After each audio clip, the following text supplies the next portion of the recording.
Hey, this is Jamey with Stonemeyer Games, and today I'm going to talk about my favorite game mechanism in High Society. This is an older Reina Knizia game that I played at Geekway for the first time this past year. I played, obviously, a very old version of it. There's a much nicer, newer version that recently came out. And I think one rule changed, so I'll be talking about the old rules of this game. Basically, it is an auction game. It's a short game where on your turn, you reveal a card to auction off in the middle of the table. It's not your card, it's just a general card for auction. And each player will take turns placing bids, and it'll go around the table until players have passed and there's a clear winning bid. So you get more than one chance to bid if you stay in. And there are two little things about this game that I thought were really clever. The first is, during the game, when you are auctioning, when you're bidding on the auction, all players have the exact same hand of cards at the beginning of the game, and they are cards that look like. Actually, I don't have a photo of it here. They're monetary value cards of different increments, and you are limited to those cards in terms of what you can bid. So there's no like making change. There's no loose currency that you're spending. You are limited to those cards. So for example, I don't remember the exact denominations for the cards, but you might have a 10, like a 5, a 10, a 15, a 20, and then a 30. And so on any given hand, if you bid, say you bid 20, you put your 20 card on the table, when the bid comes back around, it's not like you can pick up that 20 and put down your 30. You're kind of forced then to increase the existing bid that you have. You need to leave that 20 card on the table, that $20 bill on the table, and add to it something from your hand. So you have a limited number of cards to do that with.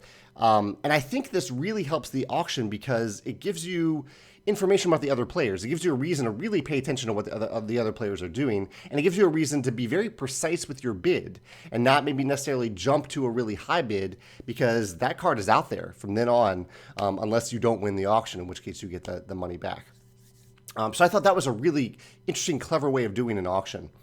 The other thing, and this is in a few other games, but I just really enjoy it, and I think this may have been the originator for this idea. But the game is called High Society, so you're trying to collect all these valuable things so that you have a very impressive house, a very impressive collection. But at the end of the game, if you have the least money left in your hand, so money doesn't matter for anything at the end of the game except if you have the least amount of money left in your hand, you cannot win. You are out of it. Again, by the theme of High Society, yeah, sure, maybe you have a house full of treasures, but you're broke, then you're not considered part of High Society anymore in terms of the theme of this game.